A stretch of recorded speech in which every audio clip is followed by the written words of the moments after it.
You are 24 years old and you have just finished your third week at the Phoenix field office. Your job is processing wiretap transcripts for organized crime drug enforcement task force cases, which means you spend 9 hours a day in a windowless room reading translated Spanish phone calls between people you will never meet, flagging names, timestamps, and locations for analysts who outrank you. You graduated from the academy 11 months ago. You took this job because your older brother, Mateo, has been missing for 6 years, and 3 different cartel-adjacent informants over the years have given 3 different stories about what happened to him. And you decided the only way you would ever get a real answer was to be inside the system that generates the answers. Then on a Tuesday in October, your supervisor sends you home early because the air conditioning unit on your floor has failed, and you are walking to the parking garage when a man falls into step beside you. He is unremarkable, mid-40s, gray jacket, the kind of face that disappears in a crowd. He says your brother's name. Then he says it again, the way someone says a name when they want you to understand they are not guessing. He tells you Mateo is alive. He tells you Mateo has been alive the entire time, held as collateral by a faction of the Sinaloa network because of a debt your father incurred before he died, a debt you never knew existed. He tells you that Mateo's continued survival is now, as of this conversation, directly tied to your cooperation. He does not raise his voice. He does not need to. He hands you a phone, a real one, a recent video, Mateo's face, thinner than you remember, saying your name into the camera with the specific flatness of someone who has been told exactly what to say and knows it. You stand in a parking garage in Phoenix, Arizona, 11 months into your career with the Federal Bureau of Investigation, and you understand with total clarity that you have 2 choices. You can report this contact immediately, which is your training, which is the only correct answer according to every protocol you've been taught, and in doing so you will likely never see your brother again, possibly within days. Or you can say nothing and become something you have spent your entire adult life defining yourself against. You think about this for 11 seconds. Then you ask the man what he wants from you. He smiles, very slightly, because that question is the only answer he came here for. He tells you someone will be in touch. He walks away. You drive home and you do not report the contact, and that decision, made in a parking garage, under fluorescent light, in less time than it takes to read this sentence, becomes the architecture of the next decade of your life. For the first 8 months, what they ask for is almost nothing. You provide confirmation of things they likely already know, whether a specific case number is active, whether a particular surveillance team has been pulled off a location, whether a name appearing in a wiretap transcript has triggered additional scrutiny. You tell yourself this is intelligence adjacent, not intelligence. You tell yourself you are buying time, that you will find a way to extract Mateo and then disappear, that this is temporary. You do not yet understand that there is no version of this where it is temporary. The information you provide is low-grade specifically because they are testing you, calibrating how reliable you are before risking anything that matters. You pass every test. You don't know you're being tested. You just think you're being careful. At the 18-month mark, you are transferred, through a process that feels random, but you realize only years later, was not, to a position with access to confidential informant files for the OCDEF program across the Southwest District. This is the moment everything changes, because confidential informant files are the single most valuable category of information that exists inside a federal drug investigation. An informant's identity, once known, is a death sentence with no appeal. You are asked, 6 weeks after your transfer, for a name. Just one. A mid-level logistics coordinator inside a rival faction who has been providing information to the DEA for 2 years and whose intelligence has resulted in the seizure of 4 shipments worth a combined $60 million. You know what happens if you provide this name. You spend 4 days unable to eat. On the 5th day, they show you a new video of Mateo. He is sitting in a chair. There is a man standing behind him holding something you don't want to look at directly. The message is not subtle this time. You provide the name. 3 weeks later, the informant's body is found in Nogales. The case it supported collapses because the prosecution's primary source is gone and the corroborating evidence, without his testimony, doesn't meet the threshold. 2 agents who worked that case for 18 months are reassigned. You attend a briefing where their case is discussed as a loss, a setback, an unfortunate outcome in an unpredictable line of work. You sit in that briefing and say nothing, and you understand completely, for the first time, what you are now. You are not someone who is being forced to provide information under duress as a temporary measure. You are an active asset of a transnational criminal organization operating inside the Federal Bureau of Investigation, and you have just contributed directly to the death of a person whose only crime was trying to do what you, 18 months ago, swore an oath to do. You think, for one night, about ending it, not metaphorically. You sit with that thought for several hours. Then you think about Mateo's face in the video, and you put the thought away, and in the morning you go to work. By year 3, the relationship has a structure. Your handler, a woman who goes by Renata, though you doubt that's her real name, and you've learned not to ask, meets you roughly every 6 weeks, always in different cities, always during personal travel that you arrange yourself, so there's no pattern for anyone to find. The requests have escalated from informant identification to something more strategic, advance warning on raid timing, information about which financial institutions are under scrutiny for money laundering activity tied to specific accounts, details about parallel construction techniques being used to build cases that would otherwise rely on intelligence sources that can't be disclosed in court. You become, without anyone in your office realizing it, one of the most valuable counterintelligence assets the cartel has ever had inside U.S. law enforcement, not because of your rank, which remains modest, but because of your access, which by year 4 includes red privileges on a multi-agency task force database that aggregates intelligence from the FBI, DEA, ATF, and Homeland Security investigations.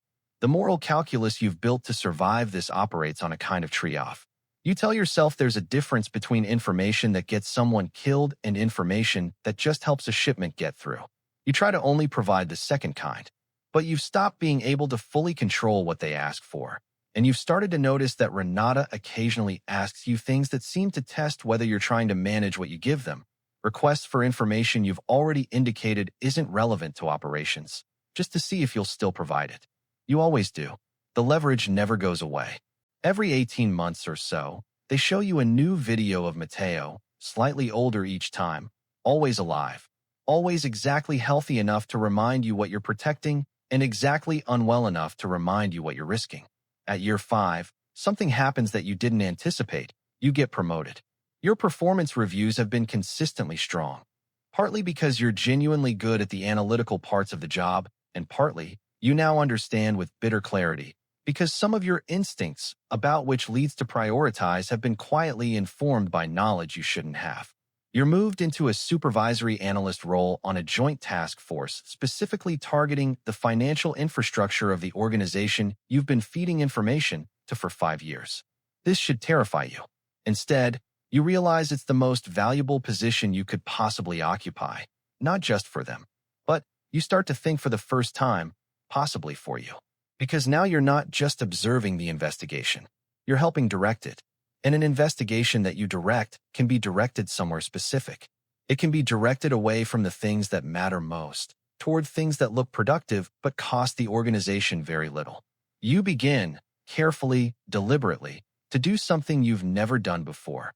You start managing the investigation itself, shaping which leads get resourced and which get quietly deprioritized, not to protect everything, but to protect the right things, while still producing enough genuine results that your task force's success rate remains credible. This is, you understand, an extraordinarily dangerous game. You are now actively manipulating a federal investigation's prioritization in ways that, if ever audited by someone looking specifically for this pattern, would be detectable.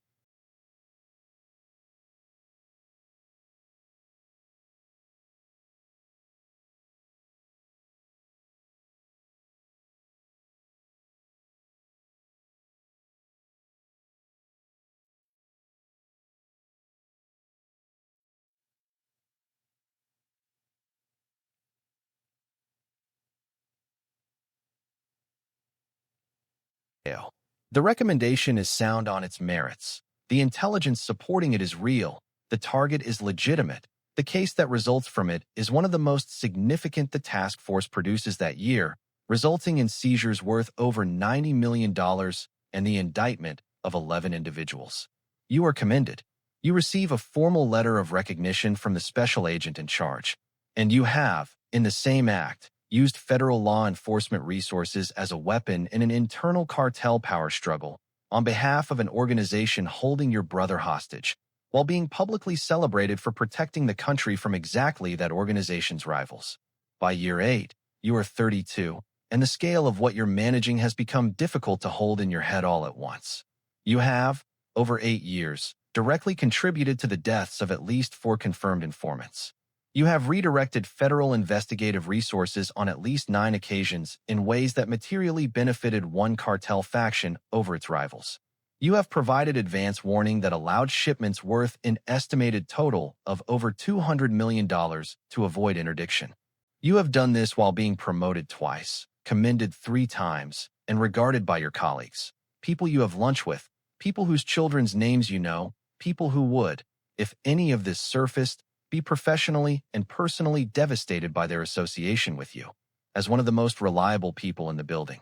The compartmentalization required to function this way is not something you consciously perform anymore. It has become structural. You are, in the most literal sense, 2 different people, and the version of you that exists Monday through Friday between 8 and 6 has, over 8 years, become almost entirely real to you. The other version only fully reactivates during the 6-week meetings with Renata, and even those have become routine in a way that disturbs you when you let yourself think about it. The thing that nearly ends everything happens in year 9, and it isn't a discovery. It's an opportunity. Renata tells you, during a meeting in Denver, that there's a new request, not information this time, but action. There's an agent on a different task force, someone you don't work with directly, who has developed a source close enough to the organization's financial leadership that, if his current investigation proceeds another 4 to 6 months, it will likely identify the exact location where Mateo is being held as part of a broader facility the organization uses for several purposes.